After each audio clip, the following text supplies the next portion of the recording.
A nossa conversa de hoje é com uma personagem que tem grande relevância não apenas para a AGE, mas para toda a sociedade cearense. A gente fala de uma menina que aos 25 anos de idade conseguiu ser gestora, coordenadora geral da AGE, num tempo que ainda e ela fez uma das gestões mais intensas e dinâmicas de toda a história da AGE. Viagens para o exterior, congressos, seminários, entrevistas, bate-papos, uma série de ações sociais acima de tudo, e é importante a gente lembrar disso, porque isso é a cara dessa menina. Depois de que ela saiu da AGE, ela conseguiu construir uma carreira executiva, uma carreira empresarial, que merece todo o nosso respeito e admiração por uma razão muito simples. Ela consegue transformar os resultados econômicos em resultados socioambientais. Ela consegue fazer com que a empresa haja de uma maneira equilibrada, respeitando o meio ambiente, valorizando as pessoas e defendendo o lado econômico do negócio, porque é preciso que a gente lembre disso. Sustentabilidade significa ser economicamente viável, ecologicamente correta e socialmente justa. Eu falo de Aline Telles. Aline Telles, que hoje dirige o Grupo Teles, é a nova presidente do Grupo Teles já há alguns dias, há alguns meses, e segue uma carreira que vem herdada desde 1843. É o grupo mais longevo em atividade no Brasil. Aline, conta um pouquinho de como é pertencer a um grupo como esse, dar continuidade a um grupo que tem uma história construída dentro do estado do Ceará, dentro do Brasil e no mundo, inclusive, porque exporta para quase todo canto do mundo, e conseguir manter esse equilíbrio, conseguir manter essa solidez, essa tranquilidade, essa paz que tu transmite quando a gente olha para ti. Ai, que bom. Bom, bom dia, né? Ou boa tarde, bom dia para vocês todos. Então, eu estava ouvindo aqui o que você estava comentando, fazendo essa abertura, e só essa abertura dele já dava para a gente conversar um mundo, porque a gente ia conversar uns 40 minutos, uma hora. Eu falei, o problema não é o seu script, o problema sou eu, que quando eu começo a falar eu não consigo parar. Então, só quando ele começou a fazer aqui o discurso, eu já pensei em 1 milhão de coisas para falar. Eu digo, gente, não vai rolar 40 minutos, mas eu queria já só corrigir não, incluir o espectro lá do família. O meu nome é Aline Telles Chaves, sou casada há 33 anos e tenho um casal de filhos que os dois hoje moram e estudam nos Estados Unidos, fazem a universidade lá. E o meu esposo é Manuel, né? Então eu sempre falo que o peso da empresa, o grupo Teles é muito forte. E sempre as pessoas falam Aline Telles, e eu sempre falo Aline Telles Chaves, né? O meu esposo, assim, que permite que eu tenho essa serenidade, esse equilíbrio, né? Porque muito do que a gente é no trabalho, na empresa, na vida, a gente se fortalece, a gente se alimenta na espiritualidade e na família, né? No lar. Então, isso daí também é muito importante para mim. Esse equilíbrio, meu esposo, que eu conheci com 14 anos, né? Casei com 21. E então também é uma força muito grande para mim, porque ele, aquela coisa, me dá asas, né? Ele, lá da AGE, sempre acompanhou, sempre apoiou. Então, eu tenho essa segurança, eu tenho essa firmeza também de alguém que me apoia ao meu lado, que me incentiva, né? Então, um ponto importante. Outro ponto que eu queria bastante falar, dos resultados econômicos, financeiros e sustentabilidade que você comentou.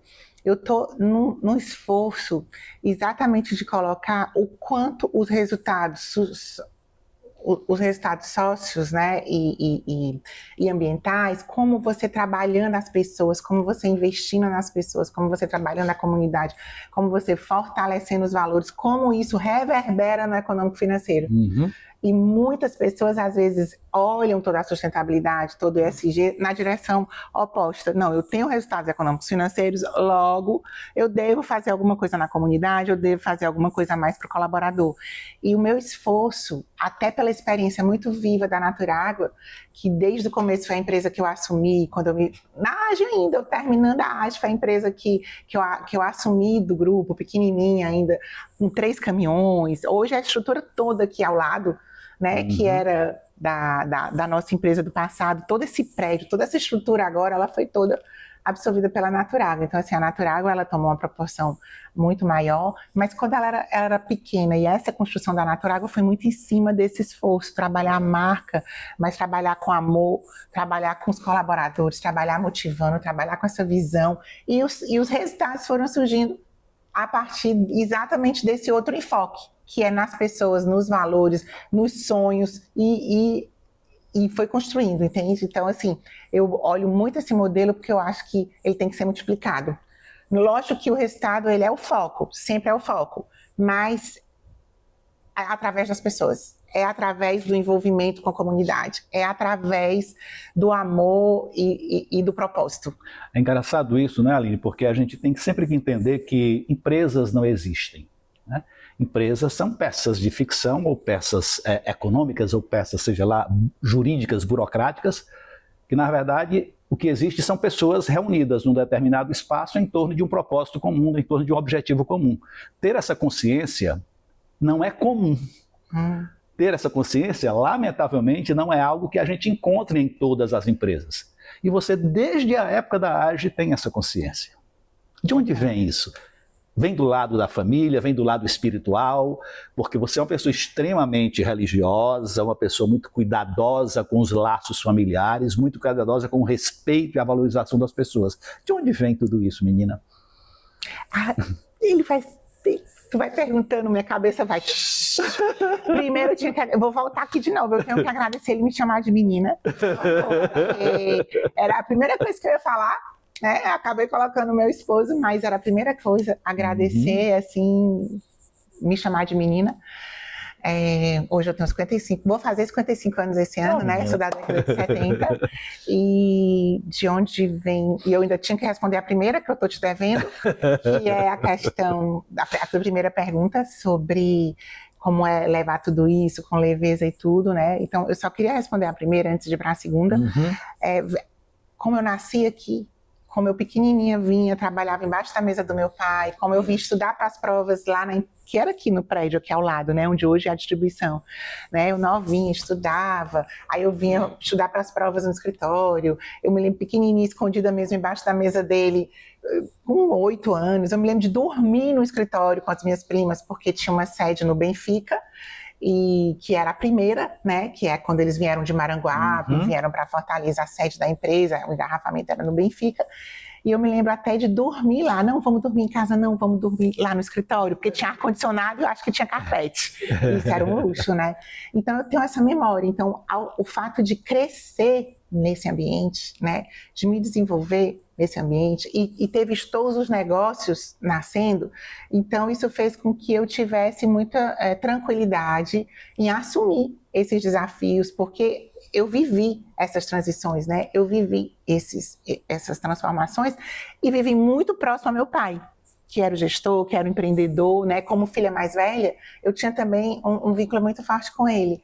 Então, para mim, eu penso que, como estar à frente do grupo, é de uma forma muito leve, é realmente muito tranquilo, porque é algo que é como se eu tivesse me preparado a vida inteira. É esse o sentimento quando eu recebi o grupo ano passado, em janeiro, foi o sentimento que veio no meu coração, tipo, gente, na verdade, Deus, foi para isso que tu me preparou a vida inteira. Então, eu tinha esse sentimento, e o principal, nunca, e não era eu sozinha. Era com o grupo, com a família, com os colaboradores de gerações também. Pessoas que estiveram ao lado do meu pai, que ainda estão aqui conosco, que estão ao lado do meu pai ainda hoje, que estavam com meu irmão, que foi o presidente antes de mim, né, que também assumiu por um bom período, 6 anos de transição, e que ajudou bastante nesse processo, né? O Paulo, meu irmão, que era o presidente anterior, ele foi para a vice-presidência do conselho, mas esse período de transição do meu pai para mim, teve a figura dele que foi fundamental, essa transição de aproximadamente 6 anos, né? Então, o Paulo também, conosco, também acompanhou um pouco acompanhou essa vivência também, meus irmãos todos que estão ao meu lado hoje, e aqueles colaboradores históricos, né, que você sempre tem numa empresa de 5 gerações, você tem aquelas pessoas que construíram junto com o fundador, com o empreendedor, né? No caso, o meu pai, que eu digo fundador, no sentido de que pegou um negócio de aguardente e transformou num negócio de embalagens plásticas, num negócio de embalagem de papel e papelão, num setor de água, numa área de água mineral, entretenimento com o IPARC, e na época hoje, né, na verdade, etanol, porque com a migração da aguardente nós ficamos com as destilarias e transformamos em etanol, numa distribuidora de combustível, que é a Ipetro. Então, são mais de 7 empresas, né, e essas empresas todas foram, no caso, construídas, idealizadas por ele, pelo meu pai, com uma equipe profissional, né, porque isso também é importante. O grupo ele conta com mais de 2.000 colaboradores, mas quantos familiares? 5 ou 6, que são os filhos, que são ou vice-presidente ou diretores, mas extremamente profissionalizados. Então, essa equipe, ela está conosco, sempre esteve conosco, e é a nossa força também. E mesmo que essa equipe se renova, porque se renova, né? Porque o grupo vai crescendo, novas pessoas vêm de São Paulo, até de fora, e faz parte, mas o que é que a gente busca? Valores. Elas têm que estar alinhadas com nossos valores. Se estiver alinhada com nossos valores, pode ter 30 anos de casa ou 1 mês de casa, há uma sinergia que faz tudo acontecer e aí realmente se torna leve. É o foco nos valores. Porque a capacitação, a competência a gente vai buscar, a gente prepara. Né? E lógico que a gente procura os mais competentes, mas o mais competente, sem estar alinhado com os nossos valores, né? O fit cultural que a gente chama na seleção, é um fit cultural. Não adianta. O melhor especialista de multinacional, se ele não tiver esse cuidado, o mesmo sentimento que o grupo tem, procura passar de meio ambiente, de colaborador, de cuidado e, sobretudo, né, que eu fico falando de cuidado, sustentabilidade, mas eu acho que eu vim para a presidência por causa do meu foco em resultado. Então, eu tenho um foco tão forte em resultado, com a equipe, de entrega, que eu consigo falar livremente, né, de sustentabilidade, de social, porque o meu dia a dia é muito resultado. Quais são os seus projetos, quais são os entregáveis, mas através do quê? Não é de qualquer forma, é o como, é exatamente com os valores do grupo, de simplicidade, de humildade, de amor ao que faz, de coragem, de ousadia. Então, junta tudo, funciona. Engraçado, há 30 anos atrás você estava entre os meninos e as meninas da AGE, não é? 30 anos atrás você já pensava, já era mulher, já era empresária, já pensava em conduzir, em liderar uma empresa com esse espírito que você lidera. A AGE contribuiu em quê para isso? A AGE, ela é um divisor de águas, eu acho que na vida de qualquer pessoa que passa pela coordenação geral. E eu não seria ou não teria essa desenvoltura, essa percepção de liderança que eu tenho hoje se eu não tivesse passado pela AGE. Não teria. Porque eu só teria um modelo, que talvez fosse o da família, que talvez fosse o do meu pai, e porque eu não tive a oportunidade de trabalhar em outros negócios, em outras empresas, né? Eu estou dando essa oportunidade aos meus filhos, né? Mas todos nós da 5ª geração, eu e meus irmãos, a gente praticamente se formou e veio trabalhar na empresa. Eu fiz mestrado, pós-graduação, eu tenho irmãs que fez no exterior, eu fiz vários cursos, né, de extensão no exterior, mas a gente não teve aquela vivência de trabalhar em outra empresa, de ser cobrado. E você sabe que uma empresa familiar, quando você tem o sobrenome, muda muito a forma de se relacionar, de ser cobrado, do resultado, né? Porque as pessoas, elas tendem, né? Não, é a filha ou é o filho, e aí a pessoa não se desenvolve e tudo. E a AGE, ela me deu essa oportunidade. Porque lá você não lidera pela hierarquia. Quando eu estava na AGE, eu já estava com a Naturágua, eu já trabalhava lá. Porque a Naturágua eu vou assumir assim que eu termino a graduação, que é mais ou menos 92. Eu peço ao meu pai para assumir, eu venho com o meu currículo, eu me lembro bem da cena, eu entrego, eu digo, eu queria cuidar de uma empresa que eu pudesse testar os meus conhecimentos, porque a empresa de aguardente que a gente coordenava, ela já exportava, ela já vendia para o Brasil todo, e eu já ajudava e trabalhava, né, e queria trabalhar nela, mas eu queria agora cuidar de algo novo. E aí a Naturágua foi essa empresa pequenininha que tinha 3 caminhões que ele, não, tá bom, pode liderar. Não que eu tenha ficado só, ele sempre acompanhando, mas foi a minha escola. Então eu já trabalhava na Naturágua.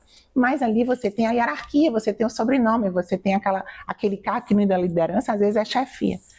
Quando a gente vai para a AGE, você não tem o poder da hierarquia, o poder nenhum. Você tem que fazer as coisas acontecerem pela liderança, porque são todos empresários, e empresários acima, às vezes, do ponto de vista de porte, de estrutura, às vezes mais maduros. Então lá, tinha uma frasezinha que eu nunca esqueci, que eu acho que eu recebi do Fred, que você tem que dividir o ônus e o bônus. Então, na AGE, eu aprendi a liderar as pessoas exatamente nessa metodologia. Pelo propósito, porque a gente dizia, quem está na AGE é quem quer mudar o mundo. Se você não quer mudar o mundo, não é o seu lugar. Para mim, se eu tivesse que escolher assim, uma palavra que define a AGE, é idealismo. Você vai para a AGE porque você quer mudar as condições sociais do Estado, você quer influenciar o empresário. E o empresário, na minha visão, eu sei que as pessoas falam que é o político, mas eu sempre achei que quem pode mudar a realidade social é a empresa. Que aí vem um pouquinho para a tua segunda pergunta, de onde vem isso, né? Mas eu nunca achei que a política vai mudar. Assim, eu sempre achei que a política pode mudar, mas eu sempre achei que a responsabilidade é do empresário. Porque o empresário, ele tem um fator econômico, o político vive do imposto que a empresa paga. Então, é a empresa que tem que ser esse motor, é ela que tem que formar, trazer, influir, influenciar, motivar. Então, eu sempre achei que era a área empresarial que tinha que ser esse transformador. Por isso que na gestão que eu estava na AGE, a gente foi visitar presídio, a gente foi visitar lixão do Janguruçu, que não era nada como isso. Eu falava, eu preciso que esses empresários que estão no mesmo nível que eu, esses jovens como eu, eles saiam da bolha, assim, eu não falava bolha na época, eu falava, saiam desse modelo, eles precisam conhecer. Então a gente, sabe, ir para um asilo, a gente foi visitar, eu me lembro que o Eduardo levou depois, no ano seguinte, pro Educandário Isuíve, aí a AGE criou esse modelo, começou a visitar o prédio, tudo depois, porque a gente tinha 4 projetos. Para formar o líder, e isso aí realmente, na época, eu pensei, porque o Fred já tinha feito uma transformação muito grande na AGE, né? A Indira já tinha dado toda a visibilidade, já tinha toda a parceria política.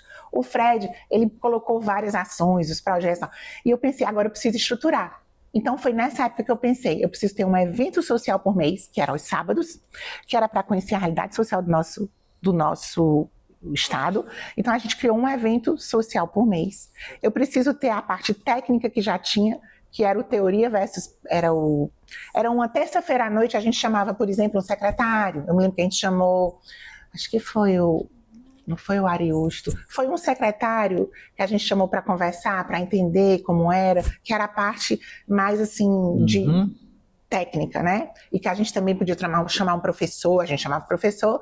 Tinha o político, que também era uma vez por mês, que a gente chamava um político, e aí não era um político do partido de direita, de preferência dos partidos mais diferentes, que eu imaginava que isso era formar consciência crítica. Eu preciso formar a consciência crítica desse empresário, ou desse jovem, eu preciso formar a minha consciência crítica. Então eu quero ter o contato político, o social, além dos empresariais. Então, política e social a gente colocou. Esse político a gente chamava de esquerda. Eu lembro que naquela época a gente chamava do PCdoB o Inácio Arruda. Eu não lembro assim, porque muito depois, assim, eu não olhei aqui o histórico, eu tinha que olhar. Mas eu me lembro que a gente chamava pessoas que pensavam diferente da gente. Esse era o foco. Eu preciso chamar pessoas que pensem diferente para a gente criar consciência crítica. Então, esse era o foco. Por isso, a missão ao Canadá é porque era assim, qual é o país que tem a melhor qualidade de vida do mundo? Ele tinha acabado de ser eleito como The Economist, o melhor lugar de qualidade do mundo. Então, é para lá que a gente tem que ir. Então, assim, não sei muito bem como, e até hoje eu faço isso. Eu não sei muito bem como, mas é para lá que a gente tem que ir. Vamos criar as ferramentas, né? Eu inclusive, sou contra o planejamento estratégico, que você olha o passado, olha as suas aptidões, e aí você constrói o futuro. Eu digo, esquece. Eu sempre faço. Aonde queremos chegar? E como vamos chegar lá? Qual é o sonho? Qual é o propósito, né? Então, essa questão da AGE que você estava falando, para mim, ela me deu essa oportunidade. Eu não teria a mesma desenvoltura, a mesma liderança, se eu não tivesse passado pela AGE, porque a gente falava que a gente amadurecia em micro-ondas. Era um amadurecimento em micro-ondas.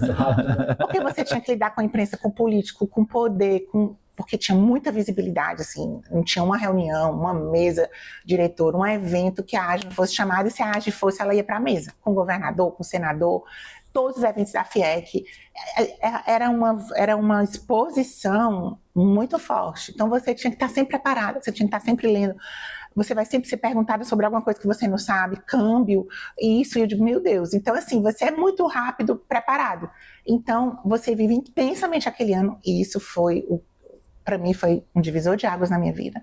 E eu trouxe esse modelo de liderança para a empresa. Aí aqui na empresa, eu depois já fui desenvolver com a Fundação Dom Cabral uma metodologia, que hoje a gente atua, mas era aquilo ali. como liderar, como envolver pelo propósito e como dividir o ônus e o bônus.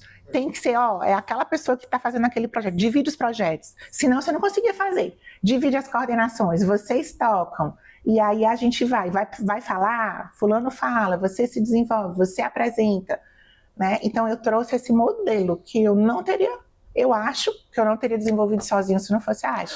Você tem uma coisa interessante, você, em determinado momento da sua história, você cuidou do marketing das empresas de vocês. Num determinado momento da sua história, você cuidou da parte da gestão de pessoas. Num determinado momento, você cuidou de financeiro. Você passeou por todos os espaços possíveis que lhe foi permitido passear, que lhe foi cedido para você passear. Você teve o privilégio de trabalhar numa empresa em que, quando você disse, eu quero uma empresa para tocar, o teu pai deixou que você tocasse e confiou em você e disse, toca e te vira. Não, ele acompanhava 100%. Ele monitora tudo, como ele monitora tudo, como você monitora tudo, ele monitora tudo, mas ele te deu liberdade de agir, de decidir, de pensar, de fazer as coisas. O que você diria para essa turma de jovens empresários que hoje compõem a AGE, numa realidade diferente de 30 anos atrás, no mundo em que o dinamismo é muito mais acelerado, no mundo em que as transformações acontecem de uma maneira totalmente inesperada, o que valia 5 anos atrás já não vale mais, não vai valer bem ali na frente. Como é que você diria para esses meninos, como é que eles devem se comportar para ter sucesso na gestão dos seus negócios? E quando eu digo ter sucesso, esse conceito de sucesso é muito relativo, aí tem que pensar noutra coisa, o que é que significa ter sucesso. É uma terceira, quarta pergunta aí, o que significa ter sucesso nos negócios, não é? Como é que você falaria para os meninos da AGE hoje sobre isso? Tá, primeiro que eu acho que não mudou nada, apesar de ter mudado, porque mudou o tempo, mudou política, econômica, mas a essência do ser humano, ela não muda. Uhum. Então, eu acho que não mudou nada. Você vê que eu tenho 6, 7 irmãos, né? Eu tenho um irmão de 17 anos e eu, né? Porque... E se um irmão meu quiser se comportar como um empresário, um jovem hoje que diz, não, pai, não vou, então deixa, então vou fazer o meu próprio negócio, ele vai. É muito do perfil. O que eu quero dizer com isso? Todos os jovens da AGE, eles são sucessores, teoricamente, ou já são empreendedores, ou já são jovens empresários, né? Então, eles têm que ter esse sentimento dentro deles, essa força dentro deles, esse sonho, esse propósito. E eles têm que persistir, eles têm que ter, né, essa disciplina e persistir. Assim, eu fui privilegiada, eu acho que é a palavra que você, né, talvez pensou. Fui privilegiada porque tinha empresa e eu pude escolher, e eu pude transitar, né? Mas se eu não quisesse, eu poderia ter ficado só estudando, ter ficado só numa área a vida inteira, ter assumido só um setor, né? Então vai muito de o jovem hoje se conhecer, o que faz ele feliz. Para mim, era o desafio. Para mim, era me desenvolver. Então, hoje, esse jovem que tem um negócio, ele quer esse negócio? Ou ele está fazendo isso porque ele acha bonito ser empresário e ele quer ter dinheiro, ou ele tem um propósito maior, ou ele gosta disso, ele gosta de ser desafiado. E o que ele faz, ele sente prazer. Porque se ele sente prazer no que ele faz, vão vir os problemas, vão vir os desafios, vão vir os obstáculos e ele vai superar, porque é ali que ele se realiza. E se ele é filho e ele tem um pai, que é normal, né, modelo de empresa familiar, você sempre tem uma passagem de geração delicada, porque a pessoa que está no poder, ela não quer deixar, porque muitas vezes, né? Então, assim, eu tenho, sim, o privilégio de uma família que é empresária há muitas gerações e de ter um relacionamento muito harmônico, né? Tanto com os irmãos, quanto o meu pai, quanto o amor do meu pai e da minha mãe. Então, isso dá uma segurança muito, muito grande. Mas nada, eu quero dizer, nada é fácil. É conquista. Então, a primeira coisa que eu diria é o que de fato você quer. O que de fato lhe faz feliz, o que de fato lhe realiza. Porque aí você vai acordar e dormir com aquele desafio e você vai esperar. Agora, se aquilo ali é por dinheiro, ou por status, ou por poder, aí eu nem sei o que dizer. Mas, assim, o primeiro ponto é o que te move. Se é isso que te move, nada vai te barrar. Tens? Tinha uma pergunta... Voltando justamente no que você disse, uma coisa que você falou que é um princípio da AGE e sempre foi, é a questão do jovem que está lá, ele é um jovem idealista. É um cara que ele pensa em mudar a realidade em que ele vive. No nosso caso, quanto mais impacto, melhor. Isso. Uma coisa que eu vejo hoje, que é um pouco diferente do que era 30 anos atrás, e aí eu quero que você me corrija se eu estiver errado, é que a gente vê hoje empreendedores sociais que estão cada vez mais jovens e estão com um poder de liderança muito forte e de transformação, principalmente. Sim. Inclusive, num dos projetos que você também participa e ajuda, como o projeto do Pensando Bem, do Rutênio, lá na Vila Velha, né, no Beco Céu, que hoje ele é um associado da AGE. Né? Então, hoje, a gente, principalmente durante as últimas 2 gestões, se preocupou muito nisso, em a gente entender a realidade que está sendo transformada não só entre as grandes empresas e como o grande empresário tem poder de transformar a comunidade, mas como pessoas da própria comunidade têm o poder de melhorar o entorno delas.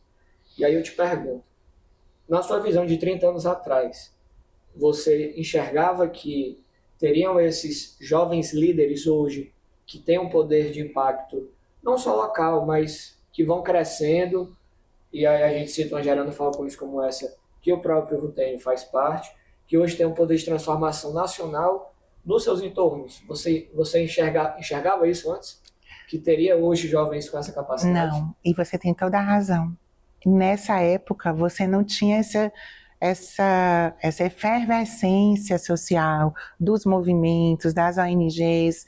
Sim, essa questão social, sim, o ser humano é que eu acho que ele não muda, mas a estrutura, as instituições, sim, mudam. Inclusive, esse movimento, ele é fantástico, e você citou o Rutênio, falando se eu acredito que a mudança da transformação é através dele, sim, é através do empreendedorismo social. E no caso deles, especificamente, esse caso, eu tive na Favela 3D tem 2 semanas, eu já tinha te dado 1 ano para lançar o projeto da Favela 3D lá no Inferninho, e eu tive há 2 semanas atrás, porque eu tenho um projeto social dentro das comunidades sociais, é o projeto Talento, que eu sou presidente, que é Talento, que não tem nada a ver com a empresa, aonde a gente faz exatamente o que você falou, por isso que eu vou citar.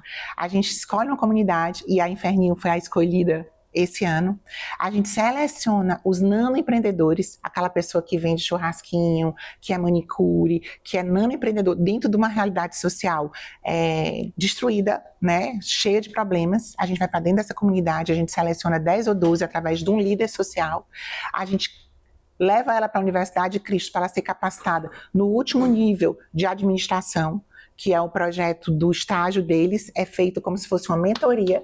E no final desses 6 meses, a gente faz um investimento em parceria com o Banco do Nordeste, onde a gente financia um valor de 1.800 a 2.000 microcrédito para ele implantar aquela mudança. Mas a principal mudança é a mental desse nanoempreendedor, dar essa oportunidade de conversar na universidade, conversar com o aluno. E esse projeto já vai fazer 3 anos. A gente já passou pelo São Miguel, pelo Curió, estamos agora no Inferninho, pelo último que a gente estava era o Álvaro N, feito com as líderes que indicam esses nanoempreendedores. Eu seleciono pessoalmente com mais 3 empresários, e o nosso projeto tem lá a nossa visão, é transformar a realidade das comunidades dentro para fora através do empreendedorismo. Quando você começou a falar, está falando do nosso projeto, né?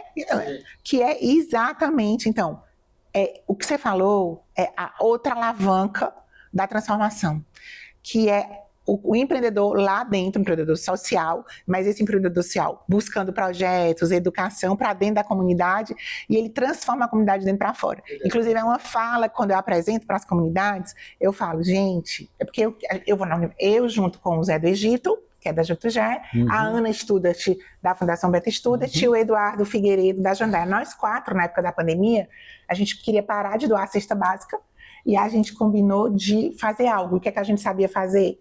A gente era empresário. Então, vamos localizar nanoempreendedores que, no meio desse caos, a gente possa ajudar. E eles possam mudar a realidade da comunidade dentro para fora. A gente desenvolveu todo um projeto, junto, foi inspirado, né? A gente acredita realmente que a gente rezou para isso e tudo. Então, a gente faz esse projeto exatamente porque a gente acredita nisso. Que a transformação é de dentro para fora. né? Não adianta ficar esperando pelo poder público. Ótimo se o poder público vier, maravilhoso. Mas para onde é que o poder público foi? Foi para lá, para o Inferninho, através do quê? De uma parceria com grandes empresários que, com um investimento de 3 milhões por 3 anos, estão lá transformando a realidade do Inferninho. Por quê? Porque encontraram um líder comprometido, preparado, que foi o Rutênio, né, com o Gerardo Falcões e o Pensando Bem. Perfeito. Não, perfeito. E Aline, sempre assim, muito gostoso te escutar, porque é exatamente isso que a gente sempre prega lá na rádio, pelo menos na minha visão, né, que é esse idealismo, sabe? Mudar o mundo, tudo mais, e agora... O Thiago será o próximo coordenador. Sim. E assim, eu agora tive um filho, né, ele tá com 7 meses agora, e a gente fica sempre pensando em... Eu vim numa geração, né, a gente pagador de conta, a gente trabalha para pagar a conta, eu não quero que meu filho entre nessa mesma situação, ou ele cresça, né, pela não necessidade de adquirir esses bens materiais, ou que ele não precise ter a necessidade de ter que pagar tais coisas tão básicas que a gente vive hoje como pagador de conta. E assim, pô, queria muito que ele se desenvolvesse naquilo que ele fizesse alguma mudança realmente no mundo, tá? Um músico, um artista, um atleta, né, que dê esse fundamento. E dentro da arte, minha pergunta era, e a gente explica lá muito, né, e como você falou,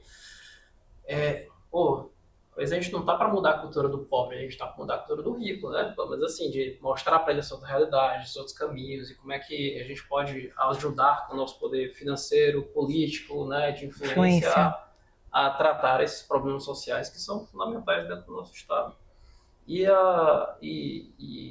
aí a gente tem outros panoramas, e é até engraçado falar. Meu pai conversava muito com o Kleber Aquino na época. Eita, era? Como era o nome do teu pai?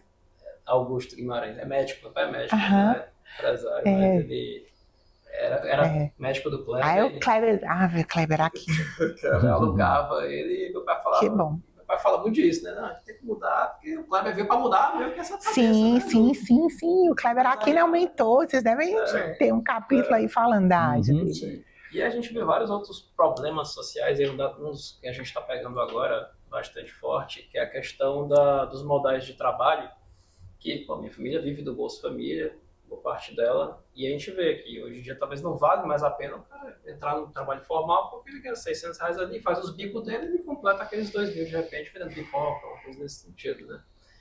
E não é que ele não trabalhe, né? E eu vejo ainda muito forte essa cultura, eu batendo lá com os empresários, que não, eu posso, preguiçoso e tal, cara. Você tem que eliminar, e obviamente que tem gente que faz entrar no comodismo, né?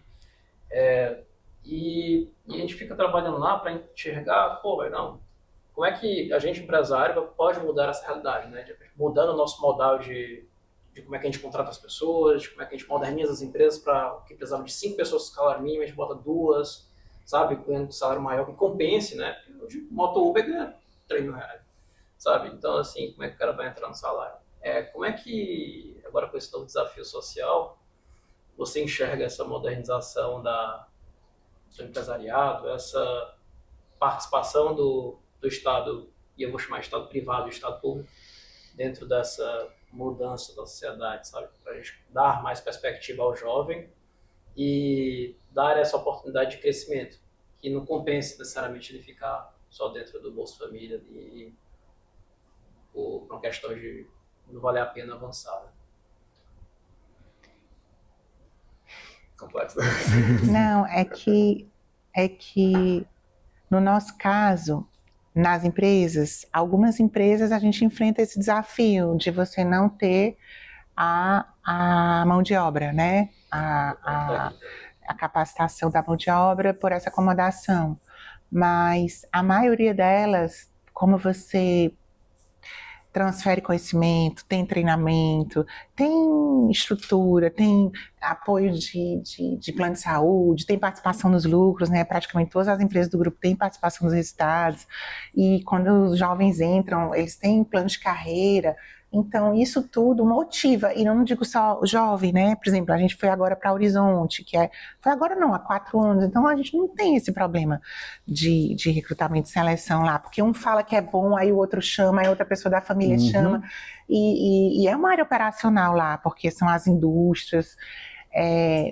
Eu acho que esse problema eu vejo ele muito maior na área do campo agrícola, E eu visito e converso, com as comunidades. Então, nesse projeto Talento que eu comentei há pouco, todos os empreendedores que eu converso, eles têm Bolsa Família. E ainda assim, eles têm um negócio próprio, eles não podem ter, né, carteira, mas eles têm um negócio próprio, e eles querem desenvolver esse negócio próprio, né? Então, como é? Esse problema aí do Bolsa Família, eu acho que se o governo federal soubesse como resolver, eu acho que se eu soubesse a resposta, eu já estaria lá como presidente, porque ele vive um dilema que é não poder não ter, e todo mundo sabe. Porque senão a miséria era extraordinária, as ruas, tudo voltava a ser o que já foi uma vez no passado, com as secas, com os problemas, né? As pessoas tem que ter essa mínima dignidade. E o outro problema é como vincular isso, que a pessoa não se acomode. Mas isso, eu penso que não é um problema só do Brasil. Se você olhar na Europa agora mais rica, eu não lembro o país exatamente da Escandinávia, que eu estava conversando que a pessoa falava, eles não querem mais trabalhar, porque o governo, ele garante alguns benefícios de estudo, de tudo, e o jovem não tem por que trabalhar, porque há um equilíbrio lá, uma garantia de salário, então não desenvolve essa motivação, não desenvolve esse desafio, né? Por isso que eu acredito muito nessa questão do empreendedorismo, seja o de dentro da comunidade, seja o externo. Mas o fato é, esse equilíbrio eu acho que todo mundo está buscando, porque você não pode não ter, e você também não pode ter de uma forma que acomode, né?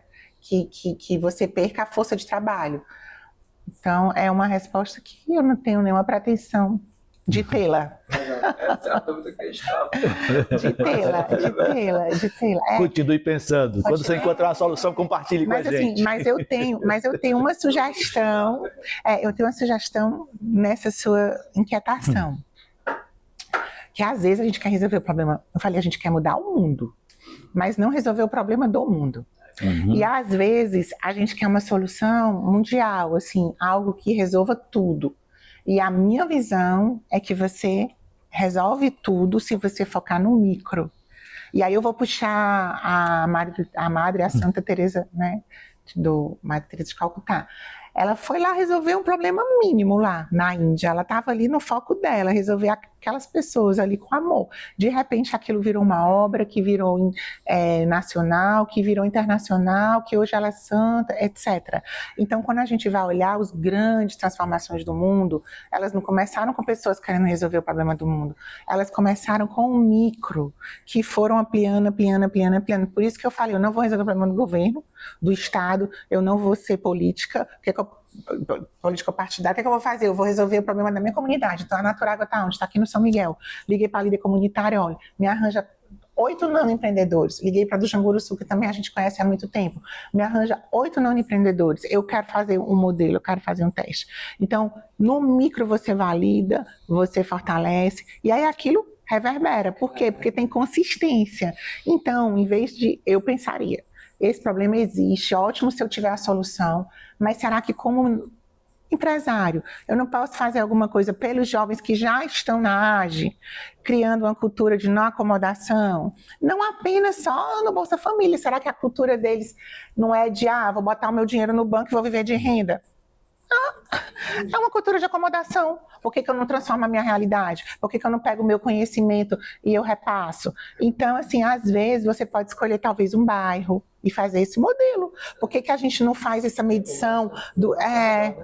Eu acho que a gente pode testar o pequeno e aí depois você vai elaborando um modelo que de repente você acha a solução. Se junta algum economista, né, da UFC e fala, poxa, esse teu modelo replica aqui, e aí leva para o Brasil. Então, a gente fez algo muito parecido na época da Coordenação de Desenvolvimento Sustentável da gestão do Davi, que a gente continuou nessa gestão e continua, que foi no Dendê, tem um projeto social lá específico, que os patrocinadores do projeto eram da AGE, né? A gente pegou, apresentou o projeto para os associados, eles viraram mantenedores, né, dessa iniciativa, e uma das iniciativas deles, da instituição, era fazer as feiras de empreendedores no local. Então a gente patrocinava a feirinha, né? Perfeito. Para botar um pula-pula, para botar um animador, para botar alguma coisa, e aí os empreendedores locais que ia vender o cachorro-quente, que tinha um estúdio de tatuagem, que tinha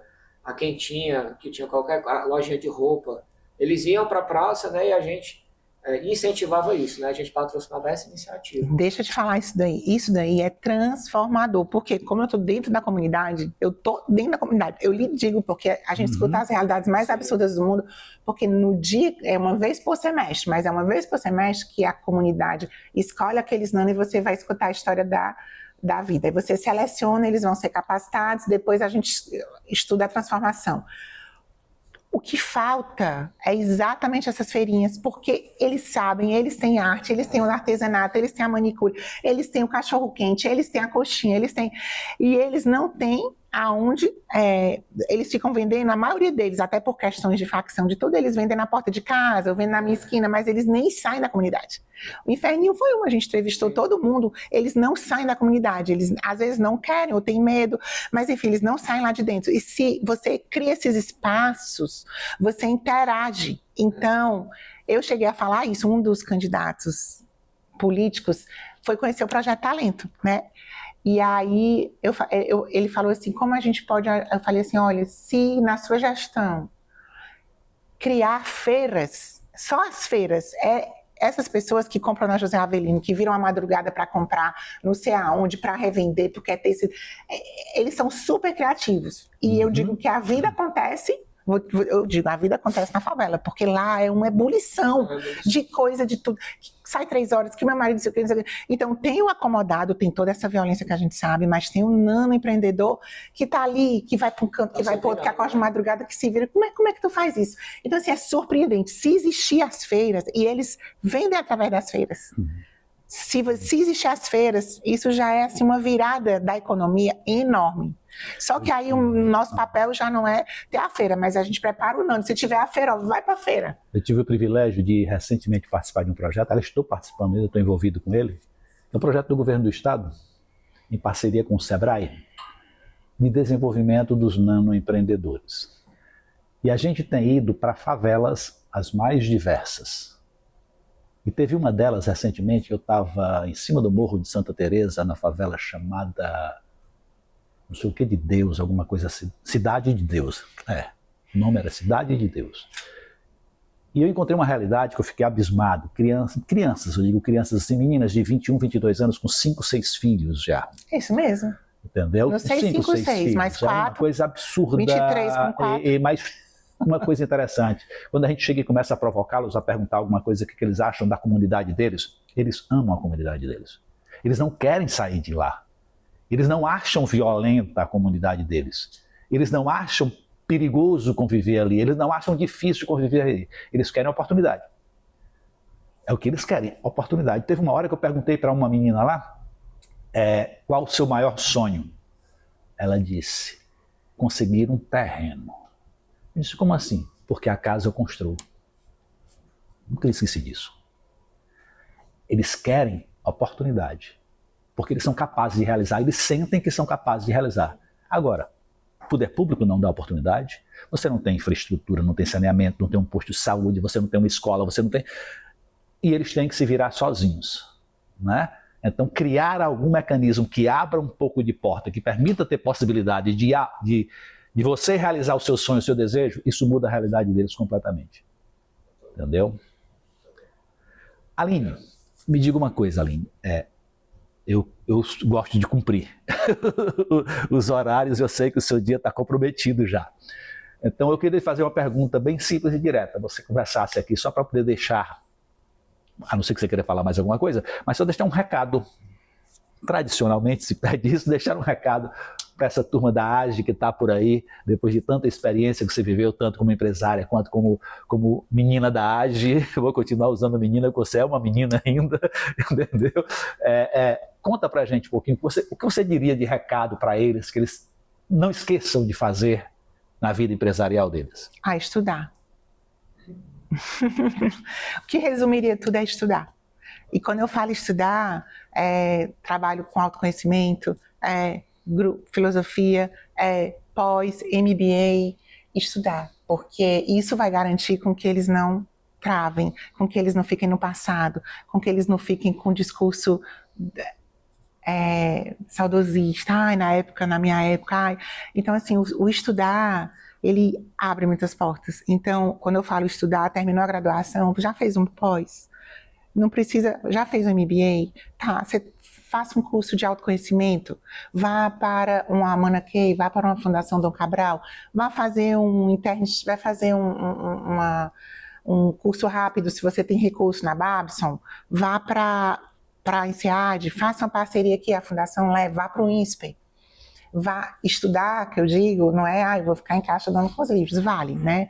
Mas estudar é conhecer o mundo. Por que eu digo não deixe de estudar? Porque isso vai abrir as portas, as mentes, para essa pessoa ser um agente de transformação. É assim, é a coisa mais... Porque se ela for para uma boa instituição, necessariamente ela vai trabalhar até o espiritual.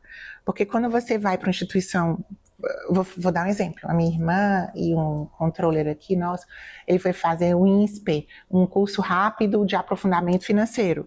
Necessariamente lá eles vão aplicar um perfil psicológico, uma avaliação de motivação, de aptidão. Então aquilo ali já, quem eu sou, como eu sou, quais as minhas motivações, porque os cursos bons, eles não olham você só tecnicamente, eles fazem avaliações, eles abrem esses cursos da Fundação Dom Cabral, seja no exterior, em SEAD, seja os daqui em Minas, eles trabalham módulos só de autoconhecimento, só de teste psicológico e avaliações. Por quê? Porque se você está sendo preparado para ser líder, eu estou falando para agir como líder. Se você está sendo preparado para ser líder, a primeira coisa que você precisa ter é o seu próprio equilíbrio. Então você precisa se autoconhecer, você precisa ter equilíbrio. E eu acho que, em vez de eu falar, faça um curso de autoconhecimento, vai. Então, assim, estude, porque se você procurar bons locais de ensino, necessariamente de liderança, de aperfeiçoamento, ele vai lhe dar ferramentas, né, que vai lhe preparar para esse ambiente complexo, para esse ambiente de desafio, para esse ambiente turbulento.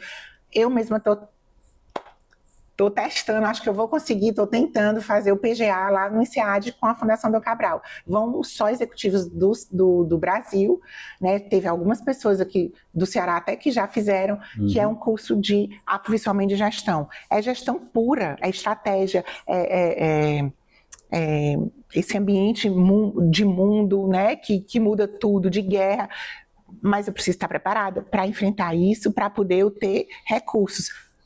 Há muitos módulos lá trabalhar um pouco esse autoconhecimento, essa liderança, isso, entende? Então é isso que eu estou dizendo. Nos níveis, nas instituições, você trabalhando com boas instituições, eles vão lhe tratar como um todo, né?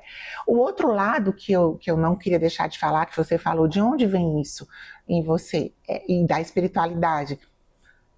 O outro lado que eu diria é a espiritualidade, eu não tenho dúvida disso, porque se você não desenvolver a espiritualidade, por isso que eu falo um pouquinho de filosofia, por isso você se perde no mundo de hoje. Então é muito importante você ter uma espiritualidade, mas uma espiritualidade alinhada com conhecimento.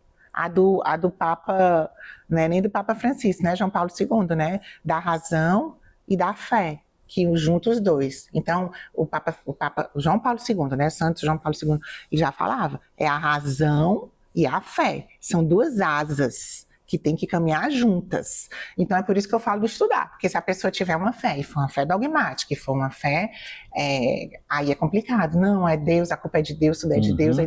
Então, cadê o seu papel? Eu sou inaciana, inaciana é jesuíta, né?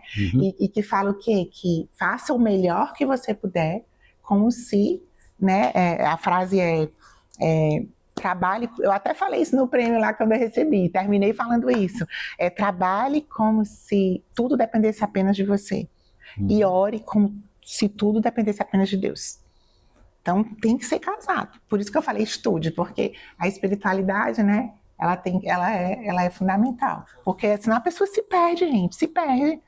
Não é por isso que hoje as universidades americanas mais top, para você entrar, você precisa ter trabalho social, vocação, projeto social, voluntário, senão você nem entra.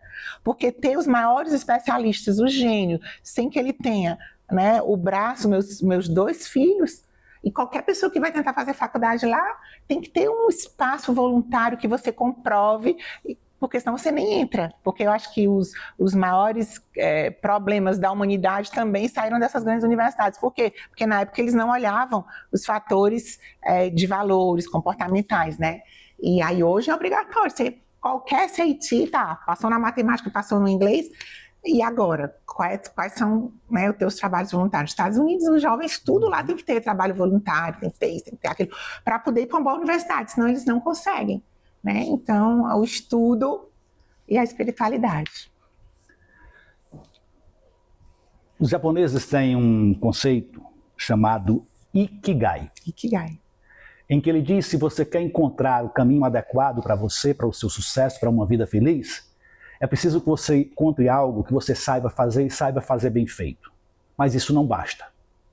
É preciso que você encontre algo que seja útil para a humanidade, que as pessoas precisem daquilo. Mas isso também só não basta. É preciso que você consiga fazer com que esse negócio que você encontrou gere riqueza, gere resultados. Se isso não gerar resultados, você não vai conseguir ser feliz. Mas isso também só não basta. É preciso que você consiga amar e amar muito aquilo que você faz. Sem paixão, sem amor por aquilo que você faz, você também não conseguirá ter sucesso. Se você conseguir encontrar esse conjunto de fatores, você tem nas mãos um caminho a seguir. Mas esse caminho você não vai conseguir seguir sozinho. Você vai precisar de muito mais gente ao seu redor. E esse muito mais gente parte primeiramente do seu ambiente mais próximo, que é a sua família. Tenha uma relação familiar que te dê base, que te dê suporte, que te dê sustentação para que você possa conseguir pular lá fora, dar saltos maiores. Mas não basta isso também.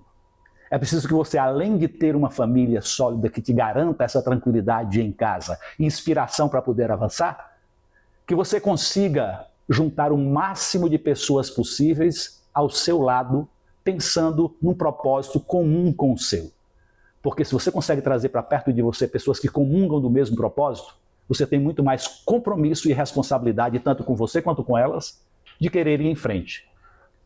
Mas isso também só não basta, é fundamental que você entenda que o seu negócio, seja ele qual for, ele tem responsabilidades para além das suas portas, para além dos seus muros. O entorno que o envolve, que o acolhe, que o mantém, carece de compromisso seu para com ele. Então olhe para o lado de fora, olhe para depois do muro, olhe para os arredores dos muros e lembre, você também é responsável por isso. Para que tudo isso aconteça e que você consiga ir em frente, lembre de estudar. Mas não é estudar pouco, é estudar muito. E estudar não é para os bancos acadêmicos necessariamente. Estudar é tentar enxergar o mundo como ele é, como ele está acontecendo, ver as coisas se transformando, ver as coisas mudando e fazer com que você seja um ator importante nesse cenário de mudanças. Que você seja protagonista das mudanças que estão acontecendo a partir da sua casa, do seu cantinho, do seu lado, da sua pequena empresa, seja ela qual for. E desde esse momento em que você começa a mudar o seu mundinho daquela maneira como você começa a mudar, o mundo inteiro começa a mudar junto com você. E você tem toda a possibilidade de vir a ter sucesso. Sucesso é se sentir feliz. Se sentindo feliz, o resto acontece.